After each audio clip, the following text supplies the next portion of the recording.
Shalom anak-anakku kelas 2 yang Tuhan Yesus kasihi.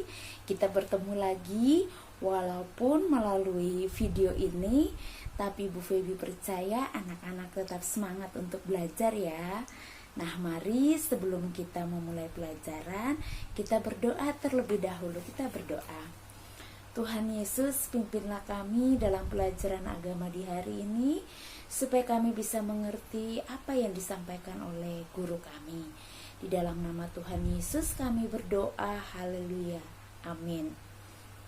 Nah, mari siapkan bukunya, buku kelas 2, bab yang kedua, bab 2 halaman 12. Bab 2 halaman 12 yang judulnya adalah Wakil Allah di Bumi. Sebelum kita masuk di materinya, di sini ada lagu nih. Siapa yang tahu lagunya? Kita nyanyi sama-sama ya. Kidung Jemaat nomor 184, Yesus sayang padaku. Kita nyanyi sama-sama ya. Yesus sayang padaku, Alkitab mengajarku,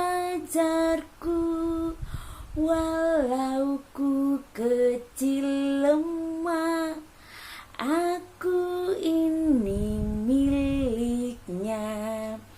Yesus Tuhanku sayang padaku.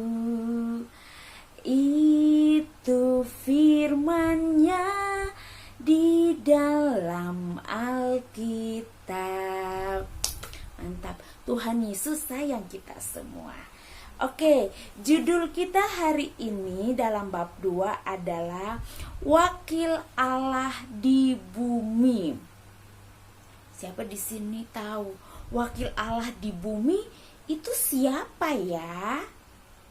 Siapa Wakil Allah di bumi, anak-anak? Wakil Allah di bumi adalah orang tua. Kenapa orang tua disebut sebagai wakil Allah di bumi? Sebab orang tua ada untuk menjaga kita, melindungi kita, menolong kita. Apalagi ya? Banyak hal yang dilakukan oleh orang tua dalam kehidupan kita. Mama, papa, mami, opa, oma, papi yang ada di rumah itu, mereka adalah orang tua yang merupakan wakil Allah di bumi. Kita tidak bisa lihat Allah atau Tuhan secara nyata di depan kita, tapi kita bisa melihat orang tua yang adalah wakil Allah di bumi. Karena orang tua selalu mengajarkan hal-hal yang baik, sama seperti yang Tuhan ajarkan ke kita. Orang tua di samping menjaga, menolong, dan melindungi kita dalam kehidupan sehari-hari, orang tua juga mengajarkan hal-hal yang baik. Oleh sebab itu, orang tua merupakan wakil Allah di bumi ini. Nah, anak-anak, orang tua adalah pemberian Allah dalam kehidupan kita. Orang tua adalah pemberian Allah di dunia ini untuk menjaga kita, melindungi kita di bumi ini. Nah, di sini nih ada cerita kalau anak-anak lihat di sini nih. Evan lahir di Jakarta, ayahnya seorang pendeta. Tri lahir di Kolonedale, ayahnya seorang pegawai kantor pos. Keiko lahir di Lembang, ayahnya seorang pelatih kuda. Nita lahir di Wonoboso, ayahnya seorang pengusaha. Neni lahir di Bekasi, ayahnya seorang guru. Dino lahir di Jakarta, ayahnya seorang tukang cangkul. Nah, anak-anak teman-teman kita yang ada di cerita ini, kita bisa lihat bahwa mereka lahir, tempat kelahiran mereka itu di kota yang berbeda-beda, dan ayahnya mereka juga bekerja di tempat yang berbeda-beda. Nah, anak-anak juga punya orang tua bekerja mungkin tidak semuanya sama di satu tempat, berbeda-beda. Kota kelahiran anak-anak juga yang satu berbeda dengan yang lain. Nah, meskipun berbeda-beda kota kelahiran maupun pekerjaan orang tua tetaplah pemberian Allah dalam kehidupan kita. Dan kita sebagai anak-anak adalah karunia Allah, anugerah dari Allah kepada orang tua. Semua yang merupakan pekerjaan orang tua dan kota kelahiran kita dimanapun itu, semua itu atas sepengetahuan Tuhan, dan bagi Tuhan itu semuanya sangat baik.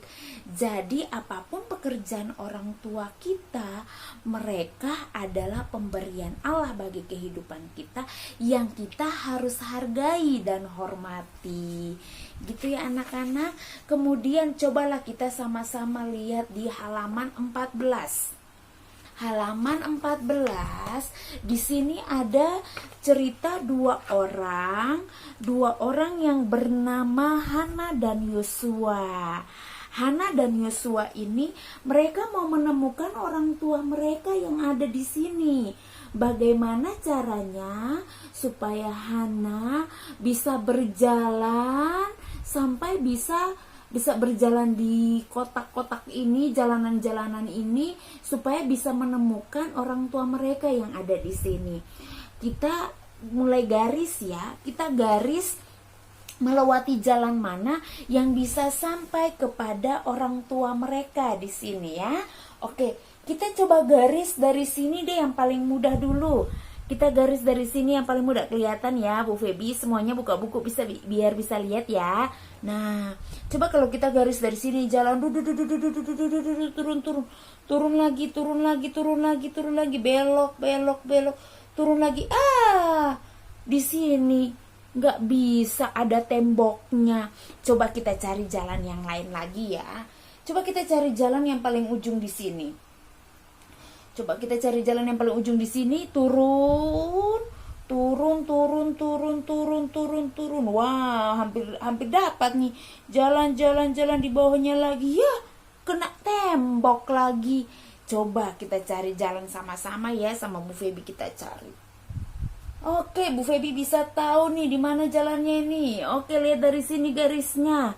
Dari sini kelihatan ya, ujung pensilnya Bu Feby ya.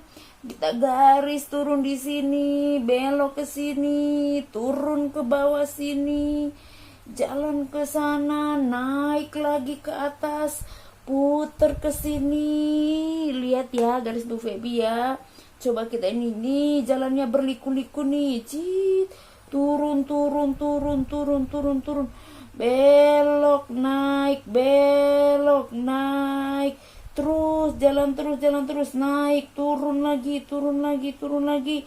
belok ke kanan, titik, belok ke kiri maksudnya ya, naik lagi, lurus, naik lagi, turun, ketemu deh mama dan papanya, ketemu di sini. Nah, oke anak-anak, nanti di rumah garis lagi yang rapi ya. Ini jalanan yang tadi Bu Feby nih. Ini jalanannya ya. Nah, sampai bisa ketemu mama papanya nih jalannya nih. Nanti di rumah garis yang rapi ya. Oke, selanjutnya kita lihat bagian B. Bagian B, aku memerlukan orang tuaku. Nah, aku memerlukan orang tuaku. Waktu kita kecil, waktu kita masih bayi, baru lahir di dunia ini, tentu kita memerlukan orang tua kita. Siapa di sini yang pas lahir langsung bisa lari-lari? Siapa yang di sini pas lahir langsung bilang, saya bisa makan sendiri? Siapa yang di sini baru umur 1 tahun sudah bisa masak dan makan sendiri? Siapa di sini yang yang masih kecil baru umur 1 bulan 2 bulan sudah bisa pakai baju sendiri? Nggak mungkin kan? Yang melakukan semuanya itu untuk kita adalah orang tua kita. Orang tua kita lah yang melakukan itu bagi kita. Ketika kita haus, orang tua kita membuatkan susu untuk kita minum. Terus ketika kita nangis, orang tua kita menggendong kita, goyang ke sana, goyang kemari biar kita tenang. Kemudian ada orang tua kita, mami kita, mama kita, ibu kita yang menyiapkan makanan di dapur untuk kita makan ketika kita berangsur besar. Ketika sekarang, emang sekarang sudah bisa masak sendiri ya anak-anak kelas 2?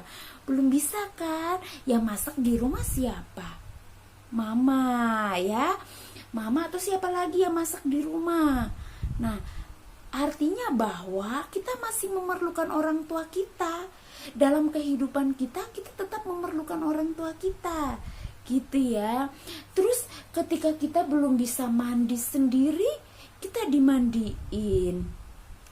Terus kita bikin apa lagi ya? Di sini cerita, waktu kita masih bayi pun ibu kita menjaga dan merawat kita, memberikan kita susu, menggendong kita, merawat kita dengan sangat baik. Semua orang tua menjaga anaknya dengan sangat baik. Anak-anak di rumah kan dijaga dengan baik juga kan sama mamanya. Coba bilang sama mama dan papanya, terima kasih mama, terima kasih mami sudah menjaga saya sampai saya sudah umur 7 tahun, 8 tahun. Terima kasih dong sama mama dan papanya, sama oma dan opanya, sama mami dan papinya. Bilang terima kasih sudah jaga anak-anak sampai sekarang. Nah, itulah sebabnya Tuhan memberikan orang tua ke kita sebagai wakilnya untuk menjaga dan merawat kita. Anak-anak, selanjutnya di sini ada gambar di halaman 16. Anak-anak tolong warnai gambar ini. Lihat ini, setelah diwarnai, lihat ini gambar apa ya. Setelah tahu ini gambarnya apa, anak-anak menulis di sini. Ini ada kalimat yang terbalik. Kalimat yang terbalik di halaman 17. Kalimat yang terbalik ini ditulis di kolom yang ini. Kalimat terbalik ini sebenarnya tulisannya apa? Tulis ke sini. Apa ya kalimat terbaliknya? Kita baca dari sini. Dari sini ya. Oke. Ayah dan ibuku hebat. Nah, tulis di bawah dalam kolom ini, ayah dan ibuku hebat. Oke anak-anak, itu tugasnya. Bu Feby masih bisa tunggu sampai jam 23.59, sampai nanti sebelum jam 12 malam kerjakan tugasnya. Oke, jadi jika mama atau papanya masih sibuk kerja, handphonenya masih sama mama dan papa, enggak apa-apa. Bu Feby masih menunggu sampai jam 23.59. Oke, jangan lupa tugasnya mewarnai gambar ini. Tuliskan di sininya ini gambar apa, kemudian tulislah kalimat yang terbalik ini ya. Oke anak-anak, jangan lupa selesai mengerjakan tugas berdoa ya. Sampai berjumpa kembali, Tuhan Yesus memberkati.